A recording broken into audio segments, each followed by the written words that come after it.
Introducing first, fighting out of the blue corner, 16 victories, only 1 defeat. He has 5 wins coming by way of knockout. He is the former WBA International Super Lightweight Champion. Hi guys, welcome to the second episode of Shake the Mic. I'm Jack Brennan, and today I'm absolutely buzzing to be joined by professional boxer Tom Farrell. Faz, how are you, lad? Welcome on. Good, yeah. You? Thanks very much for coming on, lad. No problems, lad. You're looking fresh, lad. You've come back off holiday, haven't you? It's another story. I never even ended up going. My bird and the baby went. Wow. And half I went. Just a bit of a mess up, so I won't bore you with all the details. None of the logistics. We didn't go. No, I had a week's holiday at home now. I was about to say, you're still looking fresh. That's because you haven't had the baby with you. I've had a full night's sleep for a week, so... You've had a blow. Alright, sound. Let's get straight in. Fucking seconds out, round one. Do you know what? I'm going to start with your career at first. Some career you've had, Faz. You know, I followed the journey from the start. From when you made your debut back in the Olympia, 2014, and it seems like yesterday, all the way up obviously to the current day. And like, from a fan standpoint, I followed it, but it was only once it was confirmed that you were coming on. I had a recap and I looked over it and like, take me out off to you, lad, because you've had a cracker of a career, like 25 fights, 20 wins, 5 coming by way of stoppage, do you know what I mean? And the losses, a few have been controversial, haven't they, to say the least? I think, a couple of them you could wipe off really, but... I think you could, but we'll talk about that in a bit. We'll get into the juicy bits in a bit. But I just wanted to start out by touching on that, because I think a lot of people, like, who just, you know, who aren't in and around boxing, they just want to see what happens under the lights, but they don't realise all the hard work and the graft, all the early mornings, like that goes into one fight camp, let alone 20 plus, do you know what I mean? So, well done, lad. Just want to start out by saying that. Your box are no limits. Yeah. Under the watchful eye of Danny Riddle, down the pad, man. What's it like there? Boss, yeah. Been there since the start, really. I was initially with Tonks Gym, training under Dave Tonks and Alan Kaufman, and training with the lads there. But Danny, at the time, was doing my strength and conditioning out of No Limits, and Sam and obviously Joe Neal, because Dan never really had his professional boxing coaching licence yet. He didn't really have any sort of eagerness to do it because of the amateur scene that they had involved, and at the time you couldn't have an amateur coaching as professional. Yeah. But then obviously when they started changing the rules, and I was like, do you fancy doing it?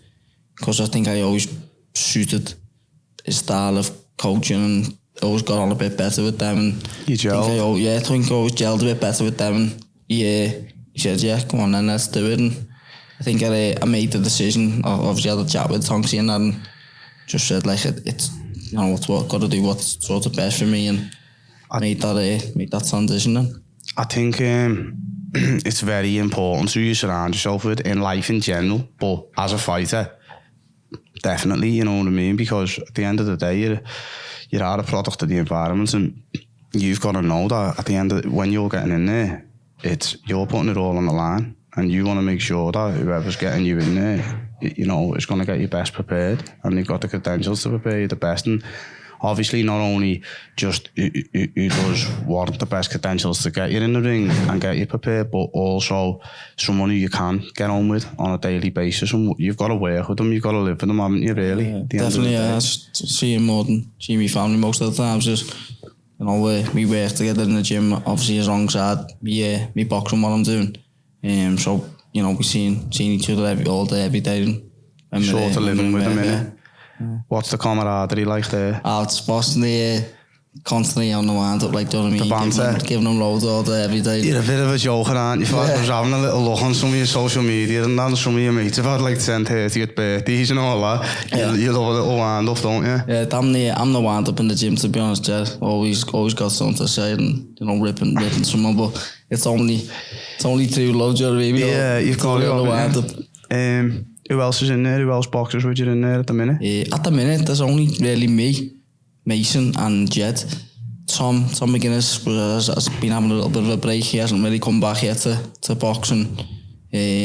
Luke Willis obviously recently left, and he went to Kirkdale probably about a year ago now. It's just everything's going that quick, do you know what I mean? So yeah, at the minute there's only really me, Mason and Jed, and obviously we've got some younger amateurs who are coming and training with us and people who are dipping in and out, but yeah, that's it at the minute. You've recently relocated, haven't you?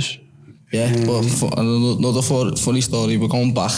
Wow. We're going back to our gym. Is the one in Newbird Street? Yeah. Going back there, we only literally found out like this week because we initially got moved out because they were looking on flattening that building and making apartments there, and it's only come to this week where they've had the plan rejected and they've been told, like, listen, it's going to be there for another 12 months or so. So it's just a case of, do you want to go back in there? And I think we said yeah, because we know that the space that we're in not the biggest one. It's been alright. It's been fine, do you know what I mean? I've enjoyed it, but we have got to be out there at some point anyway, so it'd be stupid not to go back to that gym. The old gym space was big, wasn't it? Massive, yeah. Cold as well. Very cold. I've never been cold and never been in that gym, to be honest. Danny had to send a Raven to get you to put your wraps on and hey, Jed, tell Danny. Yeah. I've never been as cold as that gym, yeah, but there'd be loads of times where we would just be lying around the heater, but... Is the gym sentimental to you in a way though, Faz, because you spent a lot of time there, like a lot of your career's been spent there or not, no? Doesn't matter where you train. Do you know what? I can train anywhere, honest to God, it's just as long as you're getting the work done, it doesn't really matter, does it? But I did like that gym. I always enjoyed being there. It was obviously big. Part of your journey, innit? Yeah, definitely, 5 years or so we spent there, so yeah, spent a lot of our time there. It's a long time, like, to be there, innit? The lifestyle of a boxer, like, you know, it's not for everyone, is it? You know what I mean? It's like, it takes a certain cut of person to be a fighter. It's a bit different to, like, stacking shelves or whatever. It's a tough job, innit? What is a day in the life of yourself like? Do you know what I mean? Like, you know, Obviously, it depends on whether you've got a fight lined up and what have you, but... Walk us through a fight camp fast from start to finish, like day 1, week 1, so when you're climbing through the ropes. When you get the fight date announced, obviously, you've got to flip that switch in your head where you get the focus back, and you can't be lackadaisy with your diet and your training. You know, you've got something to train for, you've got a person to be focused on that you're going to be fighting in 7 or 8 weeks, and you've got to just switch on mentally and make sure that you leave no stone unturned through camping, whether it be like the planning and preparation, and then obviously executing the training and making sure you're best prepared you can be. It's tough, but love it, and our time's still going now. Do you prepare in different ways for different people? Yeah, technically, yeah. Like, might be the breakdown of things on the pads with Danny, and we'll spar a certain type of person to sort of mimic the style that you're going to be facing, but it's obviously a big core of it will be about what you're doing, what you do good yourself, and what you can do better. Obviously, getting the fitness and getting the rounds and getting the work, and obviously that remains the same. But yeah, little tweaks here and there for the person who you're fighting. Your last outing was a little bit different, wasn't it? Yeah, it was a mad one, wasn't it? Three fights in one night. It was 3 fights in one night, prize fighter. Did you like that? Like that style? Yeah, I loved it. I think I always said when I first turned professional, I remember having an interview with the Echo, and he was like talking about me, like my career and my aspirations for turning professional. And I think at the time I'd not long seen Rocky Fielding. Yeah. Not long won a prize fight. I was like, do you know what? I'd love to do that, you know. Yeah, I'd love to have a little go at that down the line. It come quite far into my career, do you know what I mean? It was 20 fights down the line, so... but yeah, I was made up to get that offer and do it, yeah. In terms of preparing for that, was that back to the amateur days? Was it a blast of the past? Like, because it was a shootout, wasn't it? 3 threes. Like, yeah. Fucking... It's intense. It's a bit different, isn't it, to what you used to doing now? Yeah, because me in particular, I think... When you turn professional, you sort of slow your style down and start like sitting down on your shots a bit more and taking your time with things, because obviously you're building up to 10 rounds, 12 rounds where you've got plenty of time in the ring. So amateur boxing's all about a sprint. It's a fast pace. It's it's relentless. It's you get out after a 3 rounder and you're shattered, thinking, am I ever gonna do 10 and 12 rounds if I'm just that knackered after 3? So Yeah. it was going back to the amateur days where, you know, when I was sparring 3 rounds and it was like intense. Yeah, it was like a scrap for 3 rounds. It was full on, little break, and then go again. But I think it did suit me because I knew I had that in the bank. Do you know what I mean? Over 12 rounds, so the little break probably done me good. In terms of like, you know, actually on the night, in between, because there was no easy pickings, was there? Let's be honest. It was they were 8 like decent instances. It was all going to be close, weren't it? And you knew like no matter what the draw was going to be, it weren't going to be an easy night. No. And obviously the way it fell for you, you had Ben Fields, was it? Ken Gardner, Corey Gibbs. In between them, in between the bouts, like after you beat Fields, what was it like? Like obviously it's a euphoric moment when you win and you get out and that adrenaline's rushing, but then you're going back into the changing rooms. How was that? Like in between the fights, you know, like cooling down. Was you cooling down? Was you staying warm? And then trying to switch on to go back out? What was that like? I think it was we had the plan quite well. We'd set a bit of a group up, you know, a WhatsApp group for, you know, myself, my coach Danny, Joe Neal, who looks after me strength and conditioning, you know, plans like what we're gonna do after it, what food we're gonna eat, what like fuel we're gonna take on board, like what water, you know, Vitago, carbohydrate drinks. So we'd planned all that through and said like, let's make sure we get on the ball. So as soon as we were out, we made sure we got on the back and Smog and me cut man straight away got me on the ice and myself down just so me face and all that was cooling down. That's what fucking hell, getting out of bed here. I keep forgetting to breathe that. So you're doing that and just making sure that like I was in best preparation. Yeah, that done shot. Yeah. Just making sure we're in the best position for when we go back out. Do you know what I mean? Yeah. Obviously, then trying to switch back on again to walk back out. What was that like? The mental side of it, like cool down, switch on, or was you staying switched on when you were in the back type of thing? Yeah, it's more about trying to stay relaxed, really. Like not over exerting myself in the back. Yeah, that's what I mean. Yeah, you done well. I think it suited you. Going into it, I was thinking like I was looking at Nathan Bennett, thinking it was going to suit his style, but it did. It really suited you, and I think you showed a little bit of everything in there, Fazza, as well. There was some silky skills, weren't there? Yeah. That cheeky fucking little left hook that you did getting guard with. Yeah, I think you took one to give one there as well a little bit, didn't you? Yeah, I think he landed a good right hand. It never really hit me, but it was like when it slows down, you see it catch me good and your one landed straight, didn't it? Lovely shot that. Well done for that one, lad. Corey Gibbs, in my opinion, call me biased or what, because you're sitting here, but I thought you beat Corey Gibbs. I thought I was there. Yeah.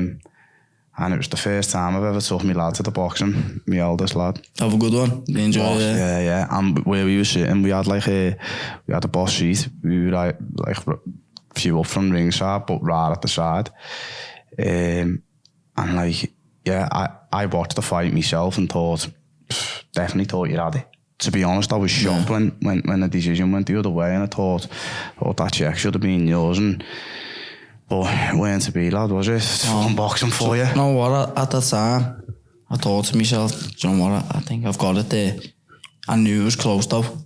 Like it's hard to judge when you're in there. So you're taking shots, so you only sort of remember them. You're thinking, have I been hit more than I've landed, and it's hard to gauge. Like sometimes I'll have won a round clear and I'll go back and I'll be like, I've got that round, and he's like, yeah, well, you've done well. Do you know what I mean? Like, so it is hard to gauge, but I think I did gauge it quite well. I thought he probably won the first, not by a great deal, do you know what I mean? Just he was a little bit sharper.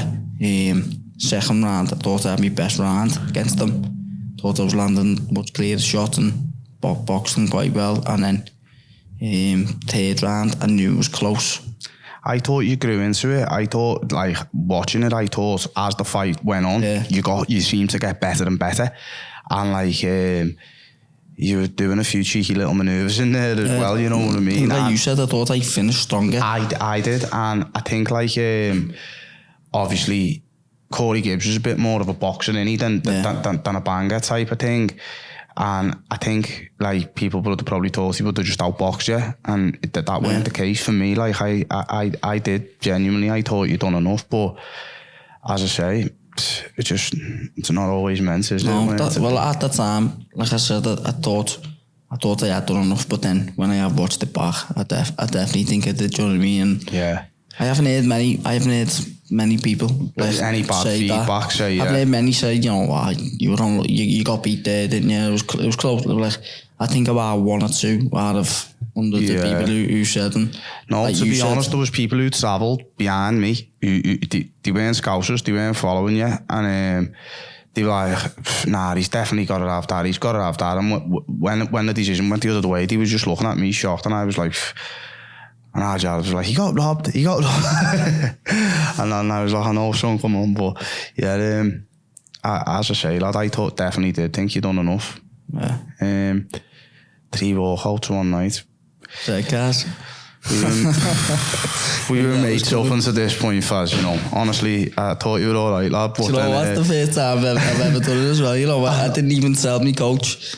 Obviously, I had Danny Macher and John Neal, they're all Liverpool fans, and I've always come out to the town called Malice. Yeah. And, so one of my mates had said to me, why didn't you come out to Z Cars Mania, I think it was? And I was like, you know what, might do, you know. And then I went to Goodison, didn't I? So Everton had me in doing a bit of acting in the stands. I've seen that. What was that about, lad? Let's took a bit of stuff, didn't I? So go on. So they invited me down to do a bit of an interview. In my seat, obviously, because my seat's a little older. And we're having a chat and we're talking through it, and he went, like, listen, I've got an idea. So I'm up for anything, do you know what I mean? He's so custom behind the camera, this fella. So he's went to me, yeah, I've got a bit of an idea. He went, promise I won't make a dickhead out of you. And I went, go on, sound. And he went, what was your favourite moment from this season? So I was just like, don't know, top of my head, I've just went, the Andros Townsend goal. So he went, all right, listen, I want you to imagine Andros Townsend just rifled it in there. I want you to give you your best celebration, proper exaggerate. So we made who's covering me, he's videoing me. He's like miles away videoing me, laughing his head off. Yeah, it's shocking, but I just went with it. I was like, yeah, go on. So we'll take a bit of stick now, get a game. Is that video about, is it for people to see or what? Yeah, you'll find that on my Instagram. Yeah, I'll dig that. I've owned it anyway, do you know what I mean? Yeah, I'll dig that up. Put it on, I'm not it's a bit of a laugh at it. So the Z Cars walkout, who's responsible for that? Whose idea was that? Name and shame? Mainly, I think, yeah. Thomas Main won, yeah. Yeah, so that was it. And then obviously they had it on at Goodison when I was there doing that interview, and you know what, I'm going to come out to it. I liked your red shorts, me. I reckon they suited you. Matched your eyes. I took a bit of stick over that as well, because there was people on Twitter saying, you know, how come he's in red shorts? Everton fan. They didn't understand. Goodison all week doing interviews, you know. He's not really an Everton fan.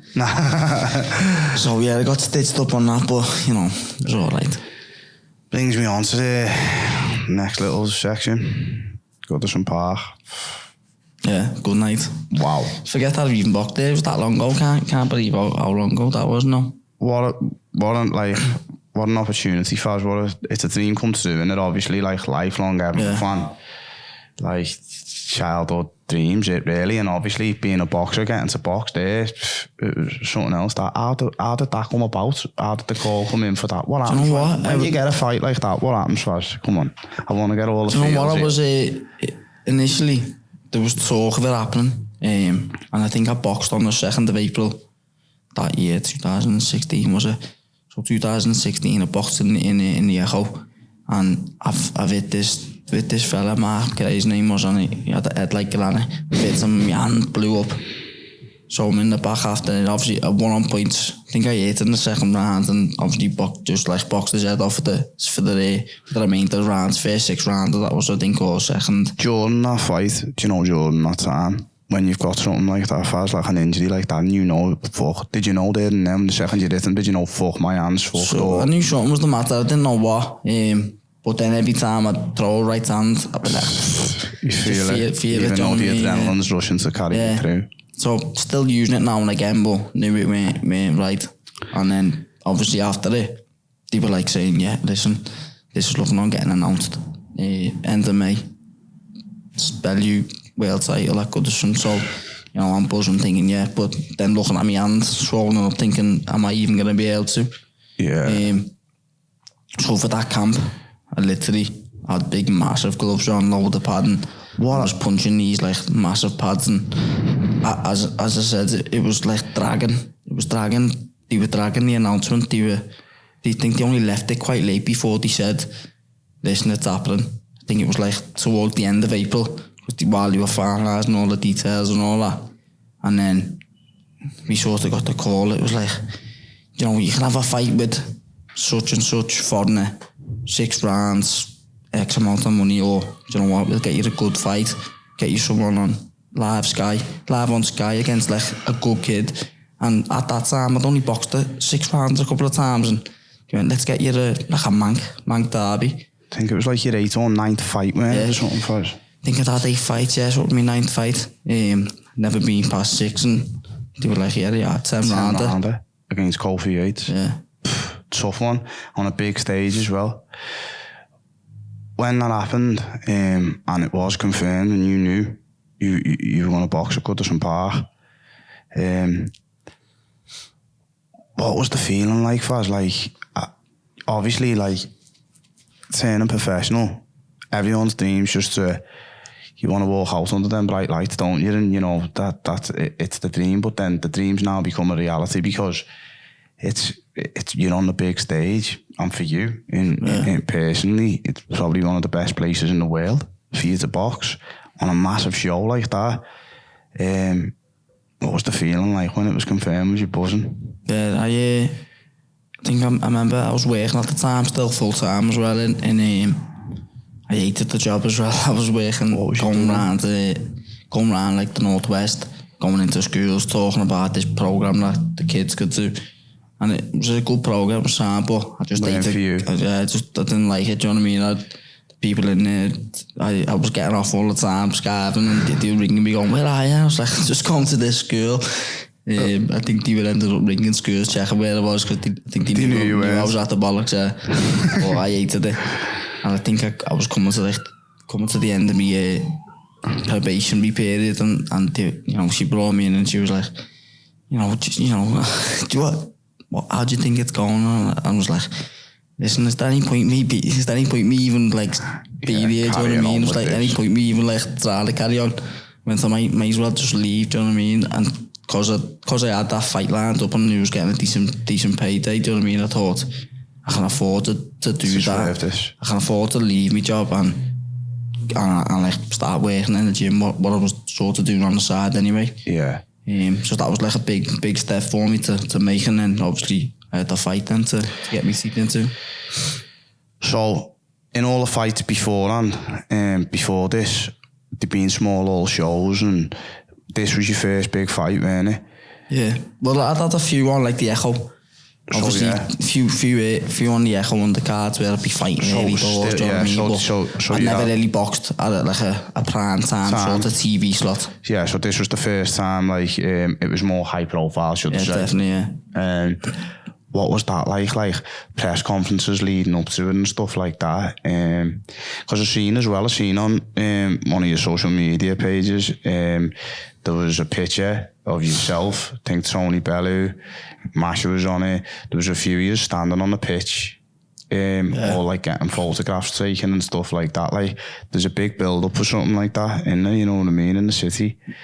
If I remember rightly as well, I remember driving by where the old gym was, and there was a big fucking billboard of you and stayed there for years. Jared Carroll as well was on it, and I remember looking up, buzzing, thinking, this right lad, you just smashed it there, you know what I mean? So what was that like going around the city, obviously seeing like that big billboard up there, and you know, like first proper high profile fight? That press conference, that first one, that Goodison, as I said, I was still working full time.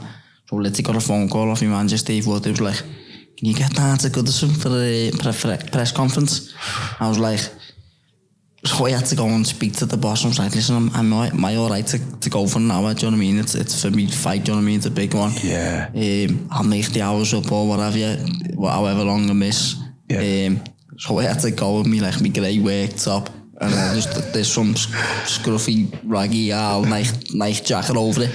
Yeah, a pair of jeans and a pair of 110s. Flew down there, got there, and it was the first time I was up on like the table, doing a bit of speaking. My nerves were shot, thinking when they come and see me, do you know what I mean? I don't know what I'm gonna say. Yeah, because you hadn't had really time to prepare. And you can't prepare anyway, because you don't know what they're gonna say, do you? No, of course, yeah. That was the first time with the camera live on you, do you know what I mean? Think, oh, yeah, it's gone here. Eddie and that type of material. Yeah. Tony Bellew. Oh, no. Yeah, so the call comes in. Now, obviously, it's time to prepare. You know you're fighting Kofi Yates, Tim Nada. How long did you have to prepare? Was it short because obviously it was announced late, or what was the situation there? Well, yeah, we'd sort of knew, so we were getting ready, but it was only literally 5 weeks from like the proper announcement, I think. Yeah. It's not long really, especially for like Bellew. He was in a high profile world title fight and 12 rounds, so it was a quick turnaround. Because in your 5 weeks you're only going to train for 4 really, and then after your last week tapering off sort of thing. So yeah, we'd already been sort of preparing for that sort of like date. And then when we got the call, it was like the confirmation. It was all systems go then. I seen a video of the day of the fight when you were on the way down there in the car and your shorts hanging up and that. And nearly never made it, lad. It gave me all the feels. We nearly never made it. I could proper feel it, like it was boss. Come on, it was funny in that car. What was it like? It was mad, to be honest. It just seems like on fight day, it's like just goes dead quick. It just went boom, and like. Do you think that's with nerves and that as well? It feels that. Yeah, I think you like clock watching, so we obviously the first time of the experience, or like that high profile, like big fight, and you know you're looking at the clock thinking I'll be getting picked up soon, I'm going to Danny soon or whatever. And one of my mates had sorted out getting us like a bus to take us up there, take all the team up in the one car. So got to Danny's, and before that I'd said to Jed, I was like, "Have you got my gummy?" He went, have you grabbed my gummy from the gym? So he went, yeah, I've grabbed one for you. Got to Danny's, tried it. I'd put yours. This gummy in it, went even mad, didn't even stay me out. Ended up using it for the whole fight. If you watch the video on YouTube, I go like that before it, and the gummy comes out of my mouth. It's mad because people don't the whole see fight like with someone else's gummy, I think. Honest to God, the first time live on Sky, I'm using someone else's gummy. Yeah. So we got picked up. I'm going down there, and as we're going down Queen's Drive, as I was saying, we never made the driver fucking away with the fairies, fucking nearly never seen this car in front, slammed on me went flying forward. It was like, fucking hell, it's a good start to the night this, but then the driver probably half laughing, getting ironed out. So yeah, we got down there to Goodison, and then we pretty much straight into the changes. About 3 o'clock or something like that. And I think Jed was one of the first on, so didn't really have no time to waste. It was getting him ready sort of straight away. Where did you prepare? Was you in the changing rooms themselves, or what was where was you based in there? I think we were in like the Brian LeBone lounge or something, I think it was. There was quite a few in there. Obviously Tony had the main dressing room to himself. Selfish that all. Tony had the main fucking dressing room to himself. And then the away fighters were all in the away changes, I think. Yeah. But it was sound where there was plenty of space and whatever, and it was nice and cozy. It was a lovely day as well, weather-wise, wasn't it? It was a cracker, wasn't it? When I was on, to be honest. It was still sunny, wasn't it, when I was fighting, to be fair, so... Yeah, it was nice. You boxed well, didn't you, Faz? You put on a good display, clinical display. That was another one where, as the fight went on, you started getting away a little bit more. Yeah, Is that how you felt? at the time, no. Like, as I said, it's hard to judge. Yeah. Like, at the time, I'm thinking, how am I getting on here? Am I winning these rounds? Like, I couldn't gauge like how I was doing. It was tough. When they come in the back and say to you, Faz, you're on next, or like 15 minutes or whatever it is, you know what I mean? You're hitting the pad, you're warming up, and you know you're on. What was that like at Goodison, like walking out? Where did you walk hard off? We came out of the dugout. Yeah, came up to like we followed that route. Do you know what I mean? That the footy players make. So it was surreal. Like it was mad. It was nuts. Remember just walking out and just being like, wow. Town called this is where they play. Yeah, this is where my team play footy. You didn't know whether you were putting your boots on or your gloves, lad. Be better putting my boots on now, lad, don't I? At the minute. Yeah. So obviously you got in there and got the job done, and then after that, Tony Bellew goes and wins a world title. Yeah, it was pretty. What was that like after it? You know, when you knew the job was done, all the pressure was off and that, you're out there. I seen a photo of you like a young Ricky Hatton with your cap on and your big shines. But that was so straight away, I'm out and don't really get to see no one because the doctors are dragging you straight off, getting stitched up, doing a few interviews here and there. And then by the time I got out and seen everyone and everyone's grabbing you and pulling you over, come here, picture, seeing all my family and my mates and what have you, it just goes boom, time flies. Was that sort of like your first taste of fame sort of thing, Faz? Like, obviously, all your mates and everyone who knows you in and around the boxing knows who you are. You know that, you know, locally. Yeah, it's probably one of the first time like random people are grabbing you. Yeah, you know what I mean? First time random people are like grabbing you, stopping you, sort of thing. Yeah. What was that like? What was that feeling like? Was that weird? Mad, a little bit weird. Bit surreal, and my head still goes a little bit when people like ask me for a picture. Do you know when you're out? Do you ever go out with like your family, your missus, whatever, and I don't know, you might be shopping or having some food or whatever. Does anyone ever come over and say, is it alright to get a picture or any of that? Like, and I just get leathered by the lads, they all just brush off me, so that's what I'm saying, you let goes, because you don't want to be saying, you don't awkward and saying that. And yeah, you obviously you just do it, innit? You know what I mean? But yeah, I just get said that, all the lads are buzzing off me. I seen Eddie in a couple of months ago now, it was, towards the end of last year. We were abroad in Spain and we were having some food and fucking round and that, me and my bird, I'd only had 2 beers and that, I don't really drink, and we're having a laugh, and then I went to my bird, there's Eddie in, and started laughing, and then I looked again and was like, fuck it is, and he was sitting on the next table to us, and that was one of them moments like, I thought, you can't say nothing there. He's sitting down with his family, but he weren't eating. So we stood up and we were getting off, and then said, Eddie, any chance for a picture? And to be fair, he said, go and watch the fucking lights. Come here, lad. No, he's all right. He's all right, yeah, he's sound. Yeah, you must get a lot of that. Gets a bit of stick, but he's all right, yeah. Nah, he's sound and he's a geese. So yeah, obviously, then Bellew done the business and you've got all the hype around you and whatever. The next day, when you woke up, was it like, did you believe that like you could achieve more, Faz, if you know what I mean? Because that had come and it happened. So like, obviously, having a dream to be a fighter, and now you've achieved it, but then now you've had that first taste of being on the big stage, and obviously, you know, you've performed under the bright lights, and you've done a job in fucking Goodison Park. So now is your mind reeling, thinking to yourself, what's coming off the back of this? Yeah, but you're chasing like big nights then, you know, little taste of, you know, what's to come. The good gear. Yeah, I think I wanted more then, wanted more decent fights and decent nights. So I think we were on a case then saying to at the end, like, listen, should have been for the title, so. Mindfulness, we come to that next.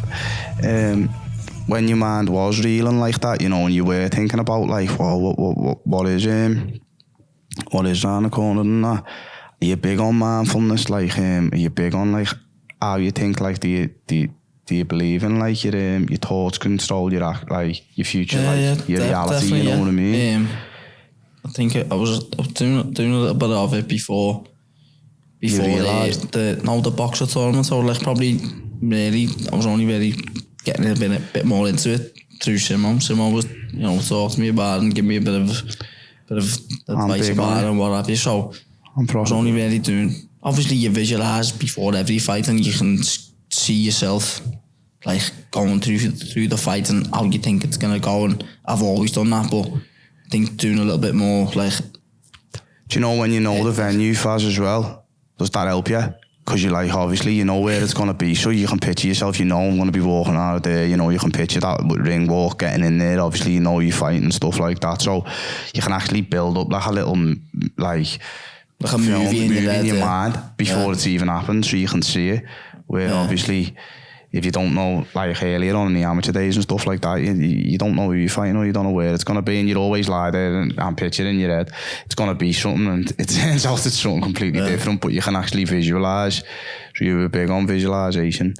Do you read or anything like that, or? Do you know what? I set myself a little goal this year to read more. Well, I don't really read at all, so to actually read, Danny got me a book because he knew that's what I was looking to do. So, do you know what? I haven't read the page yet. I haven't read the page yet. It's all coming out here. So, Dan, I'll pull it all out. So camp started, so I'm getting on the reading now. It's good. So you're in a camp now currently at the minute? Not so much where like I've got an actual fight lined up, but there's calls coming in, so we'll talk about that in a bit anyway. Yeah, so your visualization and stuff like that, and then obviously you've just had this fight now, so next up Farid Hakimi, for the WBA Super International, Super Lightweight International. Super, it's a mouthful in it, International Super Lightweight title. How did that come about? To be honest, that was only quite last minute. I got told I was on, so there was going to be a show on the 15th of October, I think it was. So again, I think they were trying to get me another bit of a Liverpool Manc derby. I think I was lined up to fight at what was his name? Can't think off the top of my head now what his name was. It's gone out of my head, but I was lined up to fight this lad from Manchester way for the title. And was it vacant, the title, yeah? Yeah, the title was vacant at the time, and I'd spent the whole sort of camp preparing for him. And then I think like a couple of weeks before, he had a bit of a takeover fight, where because he'd already sold loads of tickets for it and stuff like that, fighting a bit of a journeyman, just to get himself a run out. And he's ended up picking up a cut, so put him out of the title fight. Yeah, so it was a case then of finding a suitable replacement and someone who was worthy to fight for the title. They couldn't just find anyone; it had to be someone who was ranked highly enough. And then he come back with the Belgian kid Hakimi, and no, we couldn't find nothing really out about him. To be honest, he was a bit of an unknown. I think he was a bit of a kickboxer, or he beat some sort of kickboxer in his time. Like I think a world champion kickboxer. And that they were the only really fights that we could find. To be honest. What's it like when you don't really know much about them? Is that a bit of a spanner in the works because you've been preparing for something else, and then all of a sudden, you know, the phone goes and you say, "Oh, this kid's off the cards." You know, we've got you a replacement, or we're looking for a replacement now. Is that unsettling? A little bit, yeah, because I'd spent the whole camp sparring for someone who's a bit smaller than me, a bit more of a come forward fighter, and then when you've obviously got someone else and he's been a little bit taller, longer range, bit of a boxer, yeah. So basically the opposite of you been preparing with Tommy Coyle, sparring him loads. And then they've obviously got me someone who's probably not far off 6 foot, long arms, bit of a boxer and good punch as well, to be fair. So it's a bit of a span in the works, but they were tasty rounds with Tommy Coyle, weren't they? Paid to watch them. Good fight to Tommy, yeah. Always in entertaining scraps, wasn't he? I bet you've got some tasty sparring stories, haven't you, Faz? Yeah, it's on what I've sparred some top people really. Beefy, Andy Crowler, Frankie Gavin, with a few world champions yet. Obviously, Jack Catterall and Tommy Coyle, some top lads. If you're after pick like terms of sparring, you say like one of the best you've shared the ring with, or the best, could you? Or the toughest for you, maybe, you know, like you'd say, like when you're in there, you felt the presence of like being in with an elite level fighter. Catterall's up there, yeah. Think probably the best I'd probably say Beefy, properly underrated Beefy. He's a little bit heavier than me, so he wasn't obviously taking no liberties and putting it on me too much, but he can do it all, can't he? So good, yeah, very, very good. I think he's underrated as well. Definitely, yeah. Would like to see him win another world title or get another shot at one. I think he will, yeah. He's knocking on the door for it all the time, and he doesn't seem to have had much luck of late, does he? You know, with like, I think he's had like that Vargas or whatever was it, pulling out and messing him around and stuff like that. But I reckon he will, yeah. I think he's part of the reason I was so fit when I boxed Kofi Yates, because Kofi Yates was a come forward fighter, and you know, obviously nowhere near not the level of Beefy, but yeah, but it was similar, like, you know, similar thought, style. yeah, let's get someone like Beefy, who's obviously world class, come forward fighter, can do everything. Do you know what I mean? We got him in, and the mentality I had with him, and it was just like the output that I was putting out just to keep him off, sort of thing, you know, paid dividends, because on the night I think probably do about 1,000 punches that night. It was like 100 punches around. So. Do you know, when you've got preparation like that, obviously the sparring must be very, very hard and very, very intense, and wake up in the morning, you know, you're sparring Beefy, you're like, fuck. But after that, does that, as you said, it did pay dividends down the line, but does that do your confidence some justice as well? Because when you're actually going in there to box Kofi Yates, you're thinking to yourself, well, look, I've been in with a high level operator here in the build up to this. So you know, no matter what he brings, it's probably not going to be what you've been dealing with. Yeah, true, yeah. Is that how your mind worked or not? No, to be honest, I was probably just thinking, what the fuck's going on here? I'm fighting that good. I wasn't even thinking about Kofi Yates. It's just like, it was just sounding so heavy and up, do you know what I mean? You knew I'd done the hard work. I was ready. You're thinking, what am I doing here? And then the bell goes and it's on. You're in there. Yeah. So back to where we were then. I derailed you a little bit there because you just got me a bit excited with the sparring stories. But the title shot, Kimi, that came along, and obviously you took it with both hands, didn't you, lad? Well done. It wasn't my best night, to be honest. I didn't perform that great. I think there was a few little factors. I think I was on so late. I was on about 11:30 that night after Bellew beat Flores. And I think I was a little bit lackadaisical with me weight.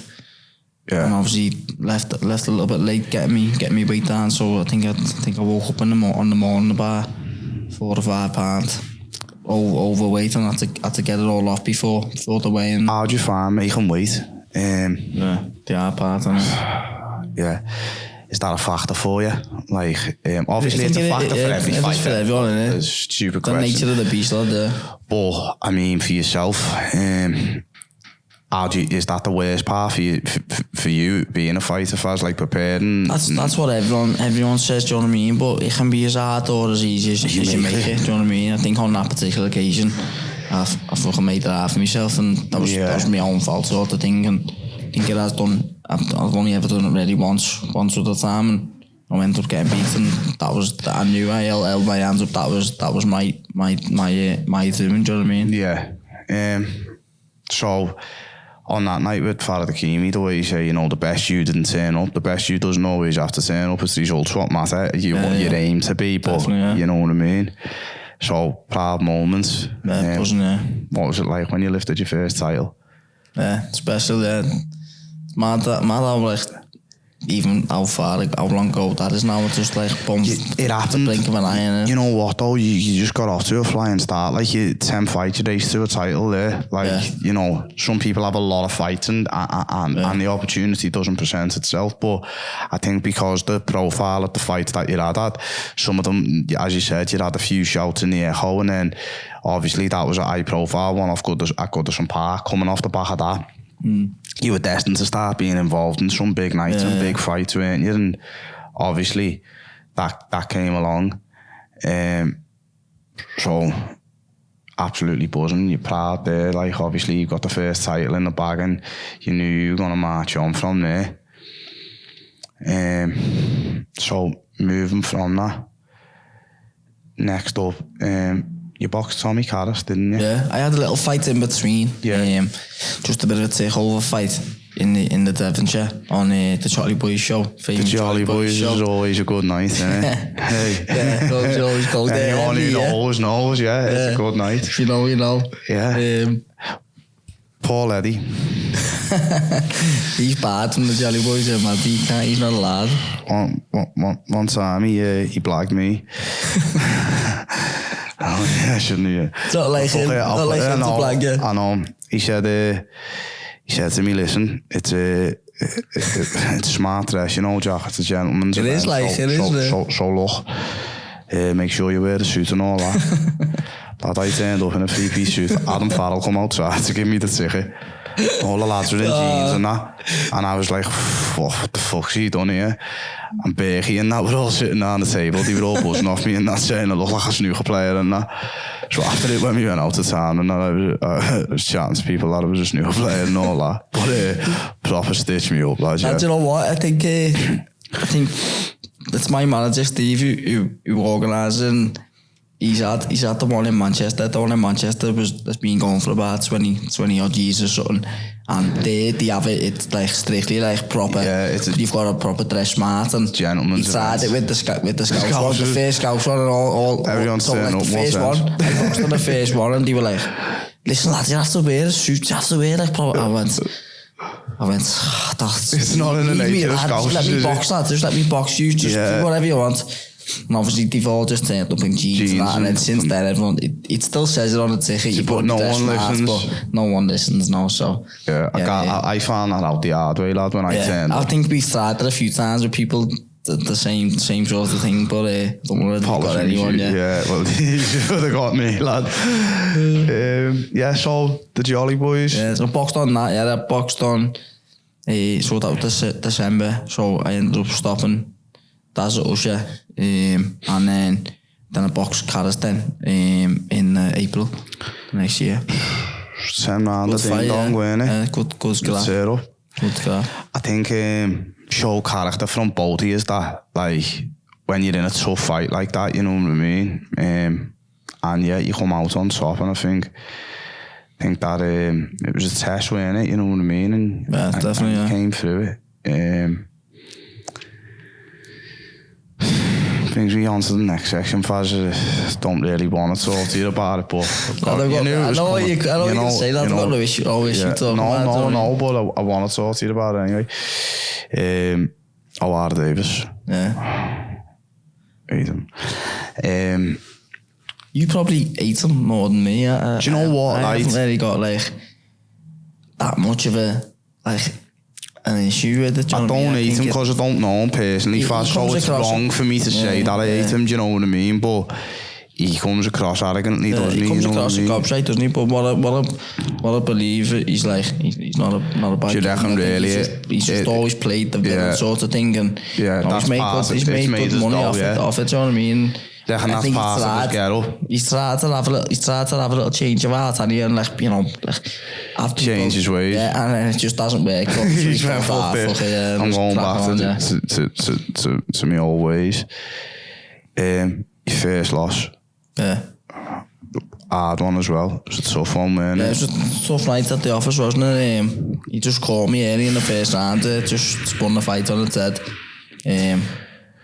For me personally, like, obviously it was detrimental to your boxing career that night at the time, because obviously you took a loss and lost your title and it was your first loss.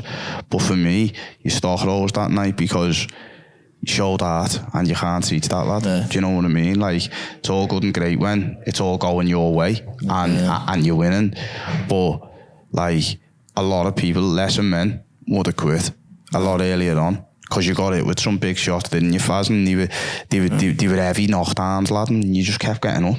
Yeah. And I remember watching it. I weren't there, I was watching on the telly, and I was thinking to myself, fucking hell, And Stay down. yeah, Danny's gonna get up because Mickey loves you. Throw it in. Yeah, but nah, lad, you kept getting up and that, so hats off to you, lad, for that. Because, you know, that showed character, and that's a testament to who you are, and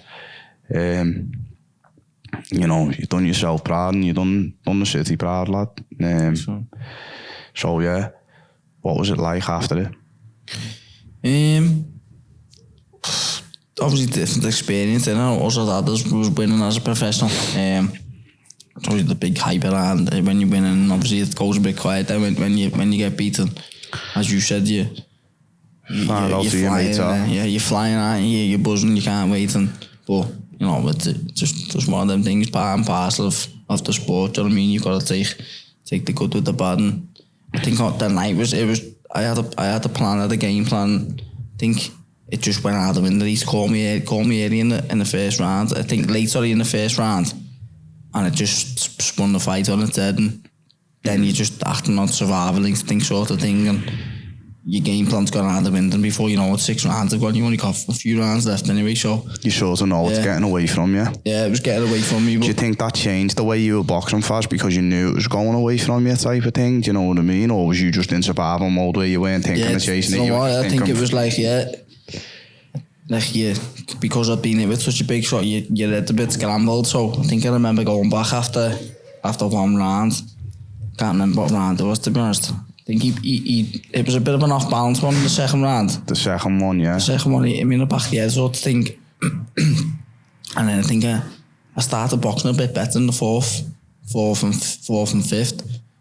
But I think I went back after the fourth, and my mind was still a bit frazzled. And I said, did I go over then? I couldn't even remember. He was like, no, you boxed better there. It's like, yeah. You know, but like obviously your head's a bit gone, sort of thing. But for the trainer, that must be very, very hard to draw the line as well, because I've seen some fights where it's like, you know, it's going all one way, and you're thinking, stop that fight, and then next minute, you know, out of nowhere, the underdog will pull it out the bag and start, you know, one punch can change a fight, and so they try and obviously keep it in there when they, for as long as they think they possibly can, and give you the chance, because, you know, but that, as I said, it's the toughest sport in the world, but it is known when to draw the line, Faz, isn't it? You know what I mean?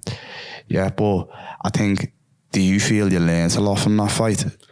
Yeah, definitely. You know, it's a bit of an experience that you look back on. And do you think it takes a fighter? Do you reckon that's what makes a fighter, the losses as well as the wins? Do you know what I mean? Like you learn a lot more from you. It's all right when the going's good, innit? But can you handle it when the going gets tough? You know what I mean? And how do you bounce back from that as well? Yeah, definitely. You do learn. You learn more from a defeat. Do you know what I mean? Yeah. You know what to do on the night, what goes right in camp and stuff like that. And obviously when you win, you just buzz and thinking, yeah, when's the next one? Do you know what I mean? But obviously when you're being beat, you're gonna look back and analyse, you know, what you think's went right, what you think's gone wrong, and what you can do better, stuff like that. After it, the day after or whatever, how did you feel about like getting back? The head like that, the elephant man. Still went for the baby, like a few babies. Shows. Getting back in the gym and that. Was you a bit like, was you down about things, or did you have that fire in you where you were thinking, fuck, I'm going to put things right, or what? Where was you going from there? Oh, do you know what? After that, it was, you know, you said like, let's have a few months out, a little break, need to let the body recover, prepare, and you know, get yourself back on track. Then so I had a few little months downtime, where I was just chilling a bit, doing a little bit of training with the lads, and you know, in and around the gym with the lads, but wasn't like taking it too seriously. I had no plans to fight until after Christmas.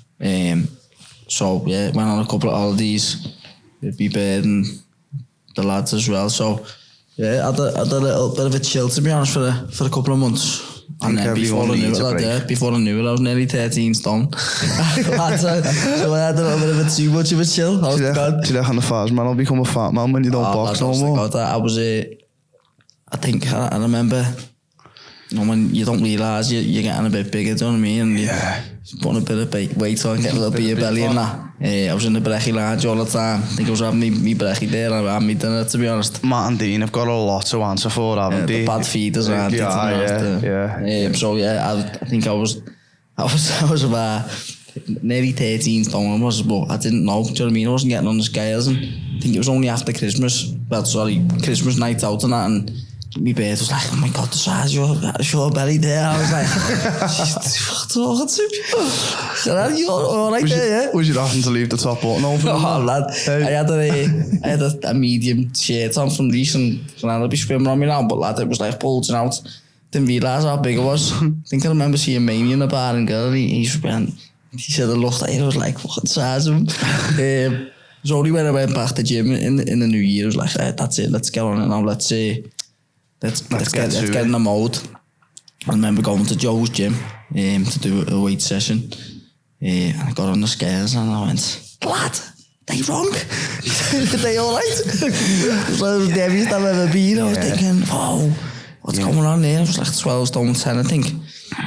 Just the heaviest. I don't think I'd ever really see myself past like 75, 76 kilo. What weight? 79 kilo. But I was thinking, whoa, what weight you box at? 63.5. So in stone, 10 stone dead. So it was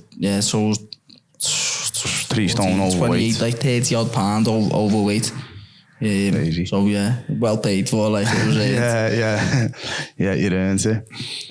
So you got back to winning ways, didn't you? Yeah. Like 6 rounds it was against the Bulgarian.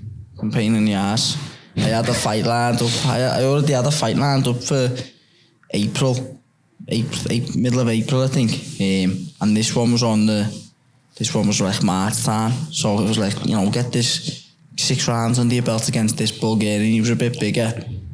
So he turned up.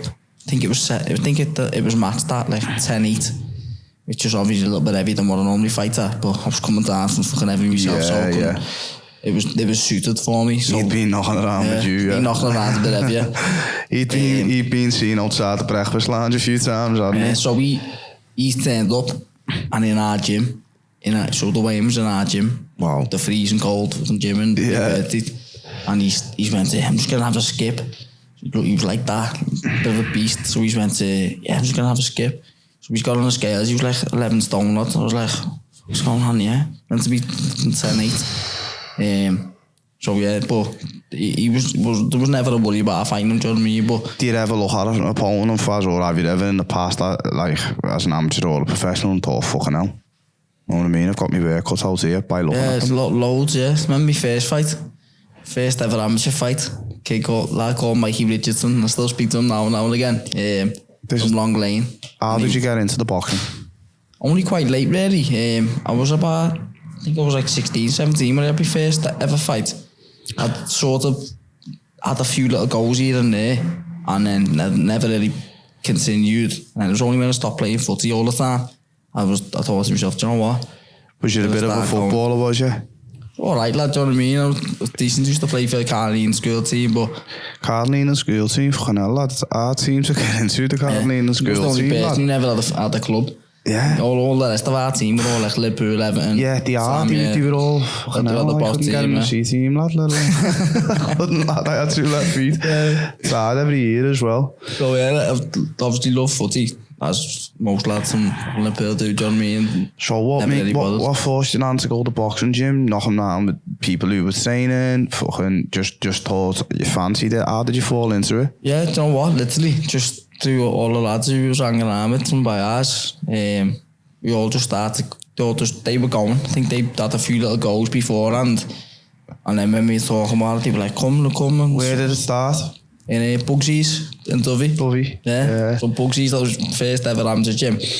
I think I had about 17 fights there.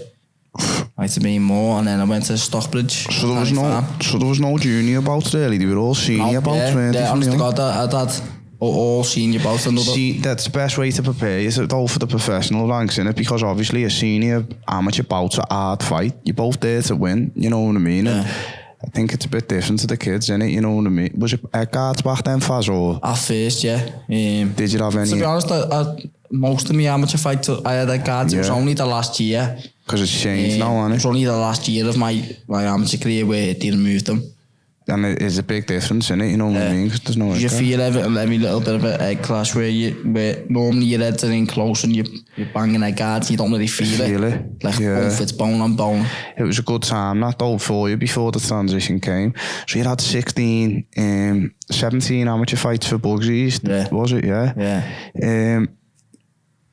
Was there anyone there in notoriety now at the time who you like sort of looked to? Any decent fighters back then who were in Bugsies? No, not really. That off my head that I can think of. Joe Cavanagh, little Joe Cavanagh. Yeah, he's having his like first proper fight as a professional now with another former teammate of mine, Mikey Hedges. Good. So they're fighting and Joe's like probably just... I've seen that they're fighting each other, yeah. So it's a Joe's bit of a 50-50 fight, yeah, Joe's probably the only one really who know who's gone professional really out of that little group, and I remember him like I messing around, taking him on the pads. He was like, he was a kid to me, do you know what I mean? I was like 17, he was like 10, 11. He used to have him on the pads and that, and then he stuck it out. Yeah, he stuck it out, he went to the Red Triangle, and then obviously he's turned pro since then. First amateur fight, sorry. What was that like? Yeah, nerves are gone.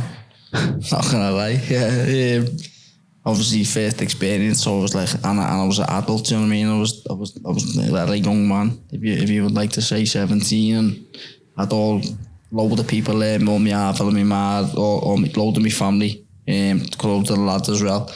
And it was in a Dockers club, famous Dockers club, knocked down now, but yeah, that was my first amateur fight, and I was boxing on a long lane show. And then we're coming out, and I've got in the ring first, I think, and you know, when the lads come in, he was fucking looked like that, do you know what I mean? Massive. I was thinking, I think after me half, I was like, seen a lad get in the ring, and I thought, size of him. Yeah. And I had the proper straightener with him. It was a proper ding dong, and I got it, yeah. So I won my first fight. I still speak to him now and again. From there, did you know straight away, like, fuck, I like this is for me, or not? Yeah, loved it, yeah. Just obviously the nerves and the build up and all that, your nerves, you're up, you're down, you're thinking, what am I doing here? But then, you know, after it, you're like, I can't wait to do that again. Yeah. Still the same now, like.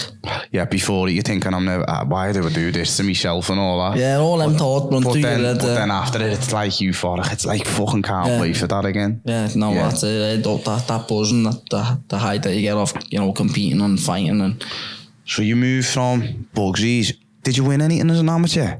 No, not really, no. So I didn't have the most glittering amateur career. Obviously, a regional titles, boxed in the ABA like quarter-finals, but... When you moved to Stockbridge Village, did you say Stockbridge? Stockbridge, how old was you then? Can't quite remember it. I had a few years at Bugsies, but probably like 19, 20 when I went to Stockbridge, Canny Farm. So you were an adult. And how many did you have there? Do you know what? You've stumped me there. I can't even remember. I used to be able to remember my amateur record off by heart, fight by fight, who I fought, what the names were. Now you've had a fair few portions, haven't you? Yeah, well, a few too many bangs, yeah. You can't remember. But yeah, I had 8 fights probably for them, and then the rest of my career was at Nosevale. So yeah, that was, I think I had like 41, 42 amateur fights in total. But yeah, the bulk of them were at Nosevale. What was your record like as an amateur? 42 fights? Decent. I won about 26, 27. Decent record. Lost the rest. More than half and half. Decent record, innit? On them, like you know that you're not getting them. 10 ones in it, sort of thing, but yeah, 10 ones. As we see all the time. Knowsley Vale. Any good stories for me from there? Faz any good like away days or good? Because there was some squad there. You know what? Yeah, we had one story I'll never forget. It's when we what's it called, and it's one of them. You know where you think, I should have won that. There was 5 of us. think we were all going down to box in Birmingham in this box club. Me, Simo, Lloyd Campbell, Kyle Rebecca and Craig Johnham. So we've all gone down there. Only there, must have been 6 with Brogan as well. So we've all gone down there, got there. Lloyd Campbell's one of the worst person to be around when you're fighting. He's like, why are we doing this, lad? He's like, should we leg it? He's going to just jib it. Honest to God, we were like, and then in your head you start to think, why are we doing this? Should we just swerve it? So we're having a randos, having a scran, fueling up, and then we got back down there. And obviously, one by one, you're getting ready to warm up. And I think the first fight, Brogan got beat. And he did get beat. He was boxing the top kid, Sam Bowen. He's a good pro now. Good kid. He did get beat. Give a good account of himself, but he got beat. So he was the first one on. So he's lost. Then might have been Lloyd Campbell. He's got in. I think he had a good fight on me. Probably should have won. Never got it. He's got beat. Then I've gone in, boxed at the top lad called George O'Mahony from down south in Repton, and everyone thought I won. I never got it. Simo's got in after us. Simo's got in, beat Nathan. He boxed Nathan Heaney, who's a big top name now. He's big lad from Stoke. He's doing really well. And we were all like, Defo got it. He went to the corner, Nathan Heaney. So we were all like, that, you messing? So our coaches are flipping, causing murder. And then Craig Johnham's half and all that were there. Darren, our coach was like, listen, you're not fighting, that's it. You're just going to get beat. We're not having it. We're getting off, you're going to get robbed. So Craig's half was going, no chance, lad, you're here. We've come all this way to watch you, you're fighting. Craig Johnham's got in. Obviously done alright, fucking got beat, so just one of them. But they were like the best days now. Yeah, you remember. Enjoyed, like, unbelievable day, even though we all 5 or 6 of us got beat. We had a bus going down there, all boxed together. And you missed that sort of camaraderie. That's what it's all about, isn't it? They're your amateur days where you with all the lads, you're always on different shows and that together, you go in there, you're fighting together. And that's what it's all about, isn't it? When you're pub, it's like a bit more serious. Yeah, you're on your own pretty much. Yeah. It's a bit more lonely. You had an absolute tear up with Lewis Ditton. Yeah, that was my last amateur fight, that. 69 kilo, weren't it? Yeah. ABAs. 2014. What a fight. Yeah, good fight. And I think it was a close one, There's a bit of footage in it. Of the fight. I'll see if we can pull it up. Some fight, like, weren't it? Yeah, it was a good fight, yeah. You never got the nod, did you? No, he got on a split decision. Yeah, 2-1, I think. 2-1 on the judges. You had some decent... You were boxing on a decent level, weren't you? As an amateur, you know what I mean? Yeah. How did the call come about to turn professional? What happened? Do you know what? I think a big part of it was watching my mate Robbie Davis. He was at our club as an amateur, Nosy Vale, so we've been around him for years, and you know, he was always like pushing us on. It's on like do what he was doing. He went pro, so we were all going to watch him as a big group of us. Did you just look up to Robbie? Yeah, so we went to watch him in the Olympia. Yeah. And I think watching him, I was just thinking to myself, oh, I fancy a little go with this. Do you know what I mean? One slice. Yeah, one little go with this. And he took the egg guards and that away anyway for us. So I started getting... You're not getting paid to that? Yeah, I'm not getting paid anyway. I'm not getting paid to look up. May as well have a little go myself.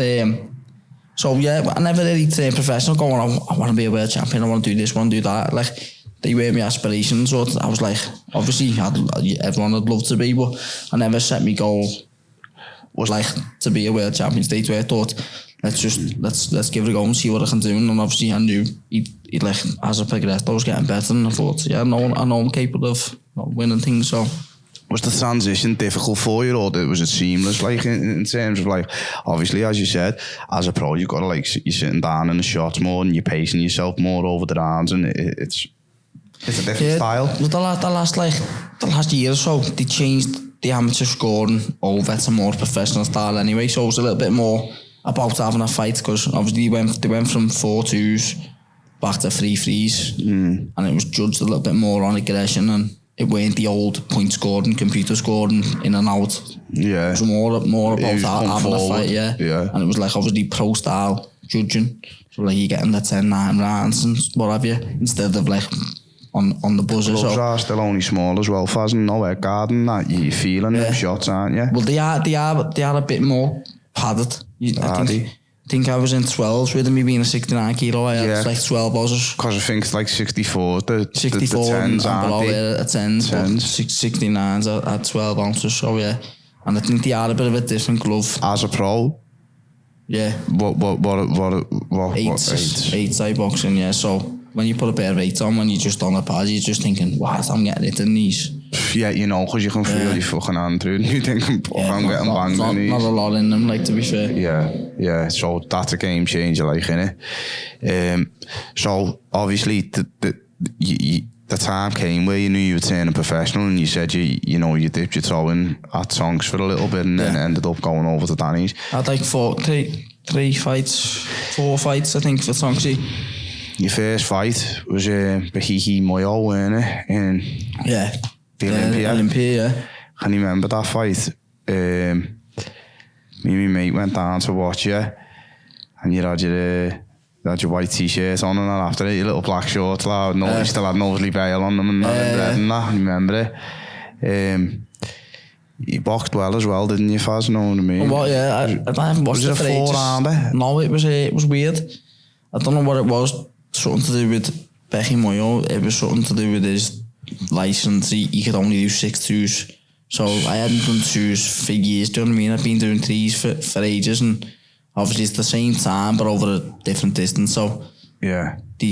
But obviously I weren't that harsh because I'd been sick like the week before. Being proper sick, I had a proper bad cold. It's weird that, because I was gonna ask you, have you what's it like when like something like that happens? Know what I mean? Where you've got something where like everything's hard, not like for you. Your pro debut, it's a big deal, innit? You know what I mean? Yeah. And you're sick a week before. I think I made that happen to myself for like my first few fights. You know, I think I thought about it that much about not getting sick, and you know, ended up picking something up. I'm not even gonna say his name because a lot of people know him anyway, but I was speaking to someone last night about that who's quite influential, who's had a big fight career, and was saying the same thing. He was saying he was manifesting sickness because of the way he was thinking. Yeah. You know what I mean? And I think that's what I was doing. Pressure on himself. Not getting sick. Shit, I don't want to get sick. I don't want to get sick. You end up getting sick. I think that's what happened after the first few fights. Honest to God, it was like the week before. I was like, I'm getting a cold here, like sniffling. Yeah. So at that time I was thinking, I'll do 6-2s, no problem. I'll have that. Yeah, and that was it. That's where it all began. You flew through it, didn't you? Yeah. After it, absolutely buzzing and that. Yeah, on everyone was taking pictures with you and that went at the side. Loads of them there, loads of tickets. So it was a good night. Done your family very proud as well, haven't you? Faz, Yeah, I like to think so. Your dad and stuff like that. Obviously, what's it like? Because they probably didn't really want me to box. Yeah. I think when I first. No one would. Though the son would. Do you know what I mean? I don't think I'd have my little girl. I don't think I'd have it. I'd have it in the gym, but I don't think I'd see her fighting. Yeah. But obviously. You've made good of it, haven't you? You know what I mean? You went out there. It's been a career, at the start. I think my mum was going, you're not going to be a boxer. I wish you'd put more effort into your work that you're doing on your university. And I was like, that's why I said to you at the start, what a career you've had, because a lot of people, they only want to see when people are winning honours, winning titles, and so on and so forth. But you've dedicated yourself for a long period, 8 years as a professional fighter, and keep your hand in there, and keep going with adversity when the tide's been your way, and obviously you've cracked on, lad. So I think credit where credit's due. Hats off to you, because it is a very tough game, and you have stayed persistent and you've been consistent with what you've done. So your family must be very proud, and you should be proud of yourself, lad, because you've done us all proud, Faz. So after the few wins that you had, you lost to O'Hara, you come back, you had a couple of wins, I think you had 1 or 2 stoppages. Yeah, a couple of stoppages on the spin. You boxed Philip Bowes for a Commonwealth title. Yeah. I was there that night as well. Yeah. It was a tough night, and you know what, at that time I was thinking, have I got that? Thought I might have nicked it, but when I watch it back, I'm like, nah, you know what? He was just a little bit clever, a little bit sick, yeah. He was, but you know, at the time, I was there. When I watched it in there, I seen it differently. Yeah, you do that. And I thought the judges' scorecard definitely a little bit wide, a little bit wide. They didn't reflect the fight, did they? No. To say the least. And at the time, I watched it in there, and I thought it was different, but it did have a little look back, and yeah, he did pivot, and that. He was awkward, wasn't he? Not very, like, not doing nothing spectacular, but just enough to do it. Nullifying my work, and then getting little pot shots off himself. And then when I was getting on him, he was holding me, and old man me a little bit. He showed a little bit of experience, and yeah, he done well. So credit to him. Oh, yeah. That's one of the defeats. I'm like, you'd take that. Yeah, you'd take it. That was another learning curve. Definitely, yeah. And that's all just part and parcel. It's like any job, innit? Anything you do, you know, the more you do it, the more experience you get, and you know, when them opportunities present themselves again, it'll be a different story next time around, because you've had that experience, and it was another title fight. Yeah, another big night. I think, as you said before, I had a big, good, fast start where I was like boxing all the time, boxing regular, and then I had a period where I was like, a bit of bad luck, got beat by a bit of time out. Another cut, couldn't spar, another couple of wins, like very, very stop-starty then, and it has been since probably then, do you know what I mean? My career, like, stalled a little bit here and then, had a bit of time out and waiting around for fights, and it's keeping your hand in now, innit? So yeah, because of that, it suffered a little bit, but that's when I was made up to get that opportunity for a bit of boxing tournament. I think it's put me back on track now. Mash your dad. Yeah. Another bit of misfortune sort of thing where that's happened, and it was just getting into a good night, man, a good fight, and it was, you know, was going to start developing into a cracker. So yeah, a bit unfortunate. Is there a bit of unfinished business there with Masha? I think that's been and gone. Like, I'd have it no problem. Do you know what I mean? Like, but it's not like the top of my list where I'm like, I want Masha. I don't really think he wants it, sort of thing. I think he's not. It's not the top of his list, and it's not the top of yours. Is there any spite there, Faz, or what? No, not at all. It was there was never really any like, what's it called, wish and desire to fight him.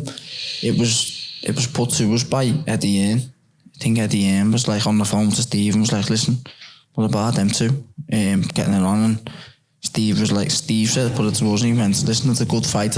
Masha had been on the back of 3 defeats, so he didn't really have much of a choice to be picking and choosing fights. So it was a case of like, it was a good fight to put together though, because it was a fight that was going to springboard you back into action, but it was a fight that was going to put him back on the map type of thing. So it was a tough one as well, and it's a local fight, good domestic fight. Yeah, I think I'd never really thought that, because I've always loved Mash, always got on with him. There was no needle there, was there? No needle whatsoever, but we knew that when the bell went, it was going to go off, sort of thing. We were going to have it, put it all on the line. He's a bogeyman lad, isn't he, as he calls himself, and he is, lad, and he's just like tough and rough, and he's got it hard, like, yeah, as you found out, he's just like... It's funny that even when that happened, like, if you a bit of a clash of stars, I was southpaw at the time, and he was orthodox. And we banged heads together, and I went, and he's went, and you can hear him on the video go, "You alright, Tom?" As we're fighting, and I just, like, as I've just seen blood come, just spurting over. It was some cut that lad, wasn't it? And I think it was worse because it was in the middle. So because it was in the middle, it was going into both eyes. You've had a few cuts, Raz. You cut, don't you? You do cut. Cut quite easily, yeah. Cut in the last one. Only had a few stitches there. All the spar today for the first time, to be honest. The spar time, yeah. So, looking forward to getting back to it. You can fight, you box, as you said there, when you said like you were orthodox, you were southpaw, you can box on both feet, can't you? First, like that's what, yeah, you had a switch, yeah. Done that right since from the get go. Since the Dovecourt Bugsy's amateur days, yeah. Have you always had that in the locker? So what I think at the time I was watching James DeGale. And James DeGale was doing it when he won the Olympics, and I liked it. Do you know what I mean? I was having a little go myself, I was only having a little go in training at Sparring. first. Training on the bags, then started moving it into spars. And even I think my coaches weren't really having it, do you know what I mean? They were like, what are you doing, switching sort of thing. And then I think I'd done it in a fight and I'd done well, do you know what I mean? And then it just sort of stuck since then. And then when I went to Nosy Vale, that's a bit more their sort of style. Yeah, they like you to mix it up. Switching, so it Yeah, because some amateur gyms want you to be like very textbook, don't they? You know what I mean? Where they're letting you like express yourself a little bit. Your own sort of style, yeah. And as a professional, that's what you've got to do, innit? Express yourself. Definitely, yeah. Have you got any idols, like anyone you look up to, or you know, in the boxing world, in or out the ring, Faz? You'd have to say like someone. Good one. Not so much an idol, but I think like one of the first, like I've said a few times, I always remember Pricey coming into our school, and I think he'd just been to like a Commonwealth Games or something and done well. And then I think when he was telling his story about, you know, I only started boxing when I was like 15, 16, so there's no reason why you can't sort of thing. Yeah. And then I think obviously a year or so later, I went to the gym and I was like, what, you know, I can give it a go. I'm not too old, because I think people just assume, you're too old, you're over the when you're 10, 11. Yeah. And it's not always the case though, is it, Faz? Like, everyone's different. I always think like, I wish I would have boxed when I was that age, because some of the people who were boxing when I was 16, they'd been boxing for like 6 years. Yeah. Had loads of experience, and you know, I was playing a bit of catch up there, where like that's where I was probably losing a few fights here and there, where I was learning like, on the job. I think the seniors is paid, because obviously their experience has been as a junior, and I know that does make a difference when obviously you're like 16, 17, they've been boxing for a few years, but I think that goes like sort of by the wayside as you start becoming a man, because it's a different game, innit? You know what I mean? You're fighting men, like, and with the amateurs when you're a kid, it's like pitter patter, it's scoring points, innit? Where obviously the style of the fighting's changing, and as you said, you know, it went to like no head guards, and you know, it was 3-3s, you're fighting men, so I reckon that would have sort of like balanced out the time you'd lost. You probably pulled it back. What's the future look like? At the minute, lad, I'm just hoping to like get a sort of fight date in the next couple of weeks. I've actually been inquired and approached about possible fights. Get any exclusives here now tonight? Faz be the first one to give us an exclusive on Shake the Mic, lad. So Matchroom and Sky have been on about a decent fight for me. But you know, my man just said like, no, the money that they were offering went right. So we just said, listen, go back. We said to them first, like, come back in more. They come back in more, and then he went, listen, still not enough. Do you know what I mean? Top kid, do you want me to fight? So he said, case of, I think they sort of said like what he'd expect, and then so I think he's gone back and spoke to them. So I was in there sort of going now, see what gets said, and you know, hopefully I'm looking at British title fights maybe. So see what happens. Hopefully just put my name out there and, you know, try and get a decent fight. I think you deserve it, lad. You've kept your hand in, and you keep going, and you're aiming to keep going, aren't you? You know, you're not looking. One good fight, like good competitive fight. So I'm looking forward to seeing what 2022 brings, and you know, I'm back in the gym. I'm enjoying training, and I'm just loving having a spar today. Because I've been training for a few weeks, but obviously to no sort of like with no goal in mind, and you know what's that. But when you have a spar, I feel like I fight it again, sort of thing.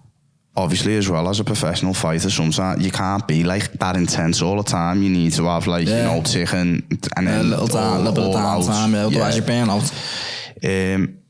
Around the boxing, you do a bit of personal training. Yeah, that's what I've done really since that day when I swerved that job. She said, listen, Fazza's fitness. So I've been in our gym working in No Limits since then, really, 2016. Just never really used to make a fuss of it, or like put it on social media or whatever for a long time. And I thought, you know what, I need to start like putting it out there a little bit. Thing, yeah. Got a good group of clients now, and little base of where of. What the same people do it same for years and is that what it's called? Fazza's Fitness? Nah, not really. I think that was a little Instagram page I going for a bit, but people just message me like that on my own one. And what is it, pad work and stuff like that? Yeah, predominantly at the minute too, but obviously do like weights programs and a lot of kettlebell stuff for people like want to do. At the minute, downtime, what you doing in your downtime? You chilling? Not at the minute, but love golf. Love a game of golf. Golf, man. I'm alright. Yeah, not too bad. Anyway, golf, when you retire, Faz, is that what you're going to be? Golfer. Golfer. Golfer. Yeah. You've got a family, haven't you? No? It's already moaning about how much golf I play at the minute, to be honest. So. Yeah. So she's got a shock when it's like February, March, and you start getting a few. Yeah, the weather gets better. Yeah. You've got a family as well, haven't you? Yeah. Bit and a little girl. Yeah, it's Sue. Girl. Soon a bit now. Nice that. I think she's 22. Has that changed your boxing career at all? Your mindset on how you prepare, and has it altered it in any way? Like, does it make you more hungry? Does it, Yeah, maybe it has, because I want to obviously be able to provide for it, and the better I'm doing, the better I'm performing, and the bigger fights I get, and the better paychecks. Like, the more I've got the ability to look after them and take them on all the. Hopefully I might get on one soon. I was about to say, not so just pay for them to go, you might actually get to go with them, lad. Pay for them to go on Aldi. And they're after so they owe me that one. But that's it. It comes hand in hand with, like, if you're doing well, then, you're getting paid better, like, most things. Better lifestyle, innit? Yeah, definitely. And obviously a legacy to leave them as well. As your daughter gets older and whatever, they're going to look back and go, because I think your name's forever etched in boxing in Liverpool, Faz. I think you've done enough to say, people will always look back. I hope so, yeah. They will, lad, and remember you, definitely, 100%. I think so. So that's a nice thing as well. Obviously, as she grows up, people know, you'll know what you've done. And she's getting old enough now where she knows. Starting to realise. She knows what I'm doing. Like, say to her, where does Daddy work? She goes, in the gym. Like, when she goes push and starts punching, like, as if she's pretending to punch. And then there was a little video on Instagram where she was made up watching me coming out to Z cars on the telly. She's making a big singing and dance about that. She was to get her a Liverpool kit. Don't let this. Tell the lads in the gym, Danny, and that. Get a nice little Liverpool kit in here. He might do, to be fair, because his little girl's a blue, because Kerry's a blue, so he might try and get one over on me. Yeah, I think that's only right. It's only fair. I just want to say thank you very much for coming on, Faz. Seriously, really mean it. Appreciate it. Do you want to do a little shout out to any of your sponsors or anything like that before we go? Can do that, yeah. Go on the spot now, I've got time to remember them. If you forget, you already message it out. Remember this, alright? Yeah, obviously big shout out to Dave and the lads from Harrison's Bar, who's sponsored me for years. Sponsored me from loads of different bars where you've had like 54 and Ink and stuff like that, so nice over that. Paul from Probe, who sponsored me for a few years now as well, to be honest. Even when I wasn't fighting, maybe we had the lockdown and stuff like that, still looked after me. The macro chef feed me every week. So, the macro chef has been on board for a long time, haven't you, Faz? From like for years, pretty much, yeah. So Joe's looked after me for years. Boss Food as well, Boss Grants, get on them. Good scans. And then Mark from the cryo clinic. Does a bit of like cryotherapy type stuff where you get in freezing cold. 3 minutes, yeah. Looks rough. 3-minute blast, yeah. It's freezing. Feel good after it. Yeah, you do, to be honest, yeah. Yeah. I think that's is there anyone else? Yeah, and then skinny bars. So John and Claire from Skinny. Yeah. Built a little like snack bars, low calorie snack bars. You can get them in all the Home Bargains and jazz. There's all that now, but they're a friend of the family. They looked after me in my last fight. Brilliant. Jumped on board last fight, yeah. So. Boss. Yeah. But I've had loads of sponsors over the years who like looked after me and always like so thankful for them sort of thing and appreciate it. Thanks for coming on, Fazza. Appreciate it. Thanks very much for tuning in, guys.